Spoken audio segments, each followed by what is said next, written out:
les Calédoniennes, les Calédoniens ont choisi de rester français.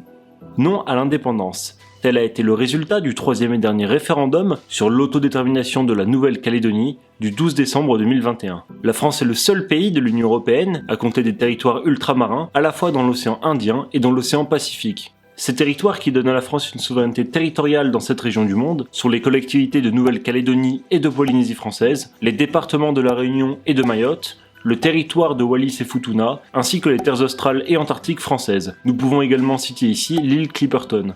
La zone Indo-Pacifique est vaste, très vaste. Pour tâcher d'être plus précis, elle comprend les océans Indien et Pacifique, ainsi que leurs zones côtières, comprenant entre autres la Chine, l'Inde, l'Indonésie, la Corée du Sud, le Japon et l'Australie, la Somalie, ainsi que donc plusieurs territoires français. Mais malgré la forte présence française dans la zone Indo-Pacifique, certains événements peuvent poser des interrogations sur la véritable puissance de la France dans cette région, comme la rupture récente du contrat du siècle par l'Australie vis-à-vis des sous-marins français, et les relations fluctuantes qu'a entretenues la France avec les autres pays de la zone.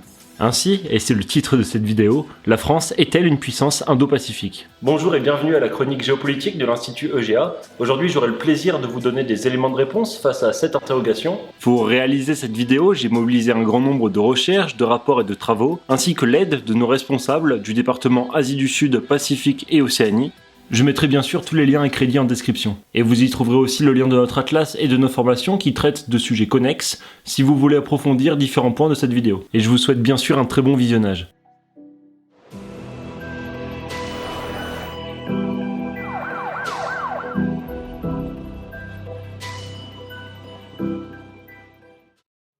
Dans un premier temps, nous allons étudier les enjeux inhérents à l'Indo-Pacifique et l'historique de la France dans cette région, ainsi que son poids actuel. Puis nous allons analyser le fait que la stratégie française dans l'Indo-Pacifique a pu être remise en question par des événements récents, nous poussant à nous interroger sur le futur de la France dans cette région. Comme l'a démontré Weimi Tigouin dans son travail sur l'espace Indo-Pacifique, l'Indo-Pacifique est une zone clé, autant sur le plan économique que commercial et énergétique. C'est la principale autoroute maritime mondiale, surtout avec le détroit de Malacca, qui est un passage maritime quasiment incontournable. 84 000 navires y ont transité en 2017, ce qui représente près de 20% du commerce mondial et environ 30% des chargements mondiaux de pétrole brut. Ce détroit se situe au carrefour des océans Indien et Pacifique. Il relie les zones de production pétrolière du golfe arabo-persique, les zones de production d'autres matières premières d'Afrique et les zones de consommation et de production d'Asie orientale, tout en permettant les exportations vers l'Europe via le canal de Suez. Cette zone implique de grands enjeux de sécurité. Nous parlons ici de la lutte contre les activités illicites comme les trafics de stupéfiants, la piraterie ou encore la pêche illégale. Cette zone suscite aussi les convoitises de la Chine particulièrement.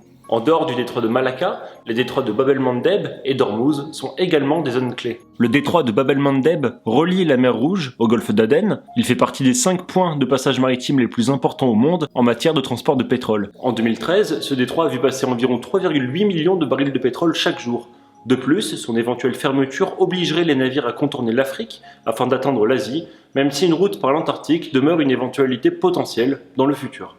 Le détroit d'Ormuz relie quant à lui le golfe Persique au golfe d'Oman, tous deux dans l'océan Indien. 21% de la consommation mondiale de pétrole y transite, soit environ 21 millions de barils par jour. Le détroit d'Ormuz implique évidemment des enjeux géopolitiques. L'Iran ayant un accès privilégié à cet espace, le pays avait brandi la menace d'une fermeture de ce détroit en 2018, suite à l'aggravation des sanctions américaines sur le pays. La zone Indo-Pacifique est très largement fournie en matières premières.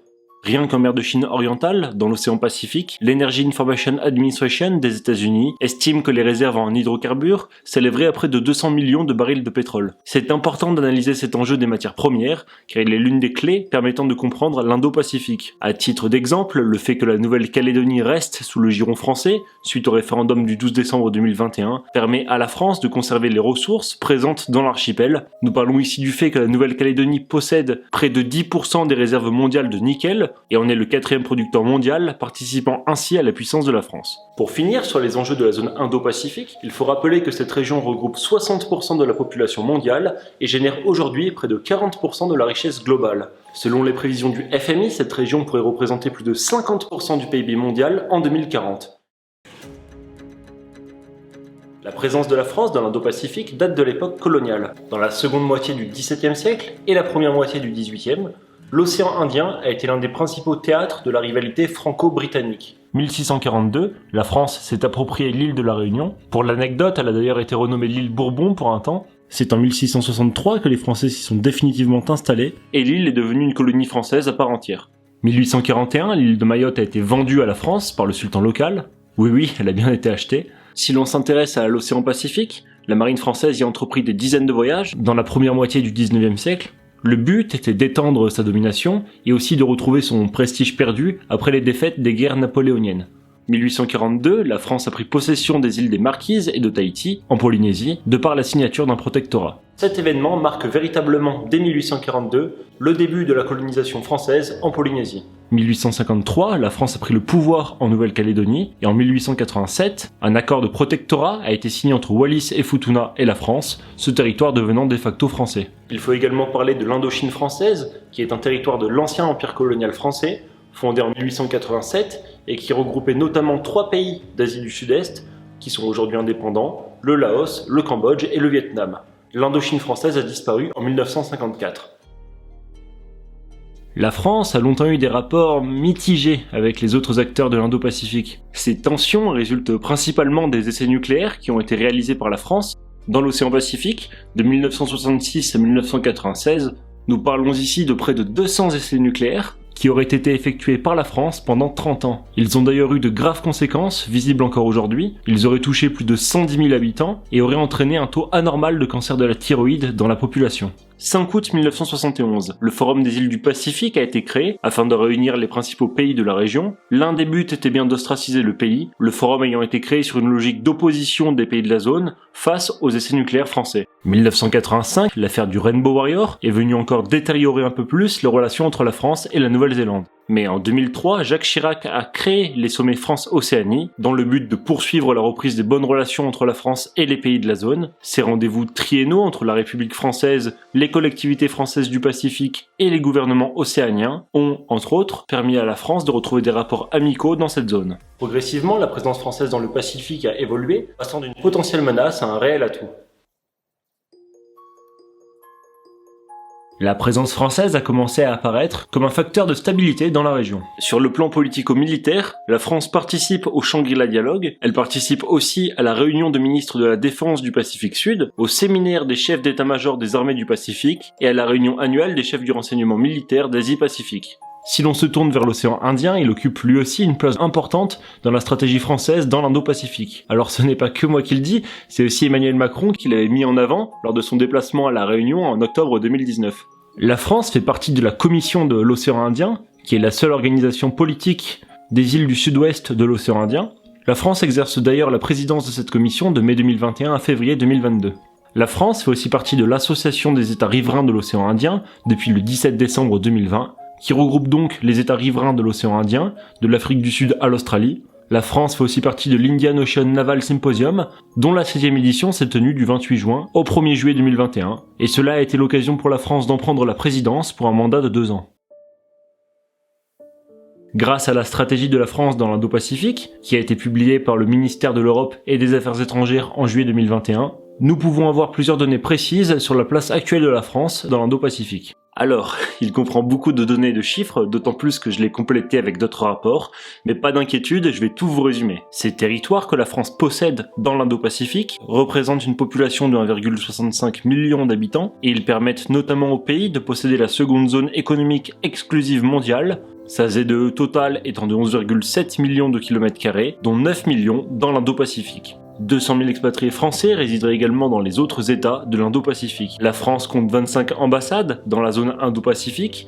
Elle compte également 14 consulats généraux et 2 bureaux de représentation à Taïwan et en Corée du Nord, bien que les missions dans ce dernier soient d'ordre humanitaire et culturel et non diplomatique. Également, l'Agence pour l'enseignement du français à l'étranger gère 96 établissements dans la zone Indo-Pacifique et l'Institut français, qui est chargé d'assurer la promotion de la culture française à l'étranger, est implanté dans 35 pays de la zone. L'aspect économique est également non négligeable. En 2018, la France a effectué 34% de ses exportations hors Union européenne en Indo-Pacifique, soit 14% de ses exportations au total. À l'inverse, toujours en 2018, l'Indo-Pacifique représentait 40% des importations françaises hors Union européenne européenne, soit 17% des importations françaises au total. La France est également le seul pays européen militairement présent dans l'océan Pacifique. La France est notamment présente en Indo-Pacifique au travers de 3 forces de souveraineté, à savoir les forces armées en Nouvelle-Calédonie, les forces armées en Polynésie française et les forces armées de la zone sud de l'océan Indien. Toujours dans l'océan Indien, la France est également présente dans 2 pays,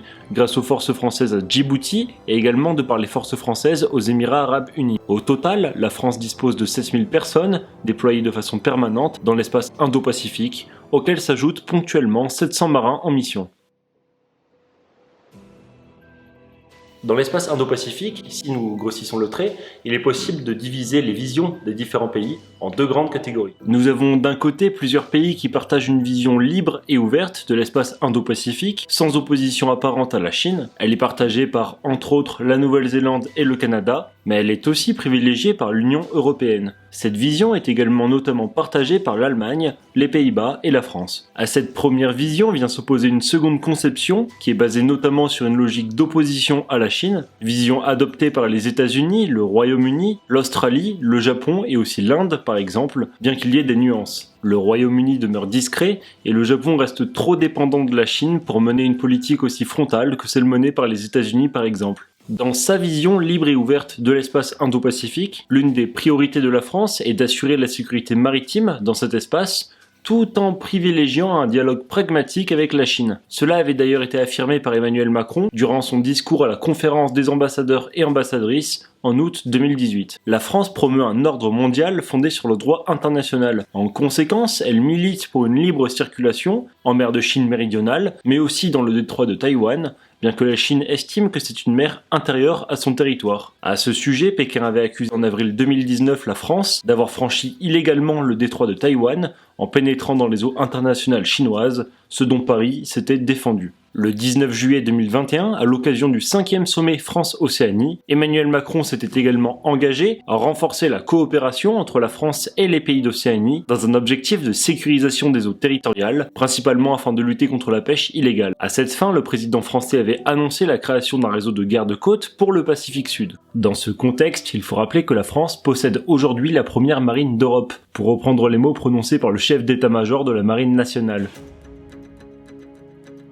La France reste un acteur de la sécurité dans la zone Indo-Pacifique. Si l'on s'intéresse à l'océan Indien, la France participe activement à la lutte contre la piraterie et les narcotrafiquants. En mars 2018, la France et l'Inde ont signé un accord de coopération militaire qui prévoit un accès réciproque à certaines de leurs bases navales autour de l'océan Indien. Depuis décembre 2008, la marine française participe aussi à l'opération Atalante depuis Djibouti, opération mise en œuvre par l'Union européenne et qui vise à lutter contre la piraterie au large de la Somalie. De manière générale, étant donné que la France est le seul pays à avoir une telle présence parmi les autres pays de l'Union européenne, elle a les capacités de développer une stratégie de leader de l'Union européenne dans la région, ou tout du moins de fer de lance. 15 septembre 2021, l'Australie a décidé de rompre le contrat du siècle, comme déjà évoqué en introduction, et a fait perdre à la France un montant de 56 milliards d'euros en se retirant de son contrat avec le constructeur de sous-marins français Naval Group au profit des États-Unis et du Royaume-Uni dans le cadre de l'alliance AUKUS. Plus largement, ceci a aussi impacté notre image et notre crédibilité dans la région. Cette crise des sous-marins s'étant suivie de fortes tensions entre la France et les pays membres de l'alliance AUKUS, particulièrement avec l'Australie, dont l'ambassadeur de France avait été rappelé à Paris immédiatement. Pour cet ambassadeur français en Australie, c'est un coup bas sans précédent, peut-être la confirmation que nous n'étions pas considérés comme un allié. Emmanuel Macron avait lui-même accusé le Premier ministre australien, Scott Morrison, de lui avoir menti. Jean-Yves Le Drian, le ministre de l'Europe et des Affaires étrangères, avait lui aussi évoqué un mensonge et une crise grave. Cet événement en dit long sur la situation actuelle dans l'Indo-Pacifique. Premièrement, cela montre la crainte de l'Australie à l'égard de Pékin. Face à la montée en puissance de la Chine dans la région, l'Australie a donc préféré se tourner vers les États-Unis, ce contrat impliquant une présence américaine confortée, et donc supposément une protection accrue de l'allié américain dans cette zone. D'un autre côté, cela montre aussi que devant la crainte de la montée en puissance de la Chine dans la région Indo-Pacifique, les États-Unis sont prêts à tourner le dos à la France, des alliés historiques, et de manière brutale. Aussi, cet événement permet déjà de montrer les limites du multilatéralisme prôné jusqu'ici par Joe Biden.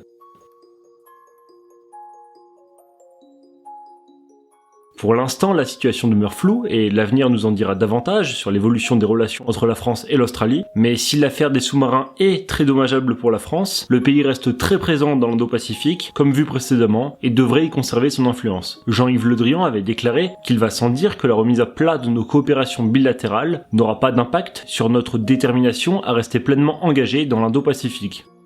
Dans cette dernière partie, intitulée Prospective, nous allons étudier plusieurs cas de figure concernant le futur de la France dans cette région. Le premier cas de figure serait que la France s'éloigne complètement de l'Australie. Dans cette hypothèse, l'Australie pourrait être lourdement impactée. D'une part, l'accord de libre-échange entre l'Australie et l'Union européenne, qui est en cours de négociation, pourrait être compromis. Par exemple, la France était censée contribuer à faciliter cet accord, notamment concernant les ressources minières, et pourrait ne plus être enclinte à le faire. La France pourrait aussi être tentée de réorienter vers d'autres pays les investissements qui étaient censés profiter à l'Australie, comme dans le secteur de la défense par exemple. Alors oui, c'est exactement le cas de figure inverse de celui qu'on vient de voir, mais pour corroborer cette possible détente des relations entre la France et l'Australie, Antoine Bondaz, spécialiste de l'Asie de l'Est, a estimé que les relations bilatérales entre la France et l'Australie pourraient reprendre. Selon lui, si la rupture du contrat du siècle laissera des traces, l'Australie demeure un partenaire incontournable de la France dans le Pacifique Sud, notamment concernant la lutte contre la pêche illégale. Dans ce cas de figure, cette logique de cordialité retrouvée de la France envers l'Australie pourrait supposer une volonté d'un rapprochement avec le bloc des pays faisant ouvertement face à la Chine. Dans cette même logique, cela pourrait laisser supposer que la France puisse éventuellement poser sa candidature au Quad, le dialogue quadrilatéral pour la sécurité, qui comprend les États-Unis et l'Australie, mais aussi l'Inde et le Japon. Par contre, pour l'instant, je ne vois aucun cas de figure qui pourrait laisser supposer que la France puisse entrer dans l'alliance Five Eyes dans un futur proche. Cette alliance est formée de pays anglo-saxons, dont la plupart nous a montré avec l'affaire des sous-marins qu'ils n'étaient pas forcément alignés avec la France. En ce sens, en décembre 2017 déjà, le ministère des Armées français avait démenti une information selon laquelle la France s'apprêtait à rejoindre les Five Eyes.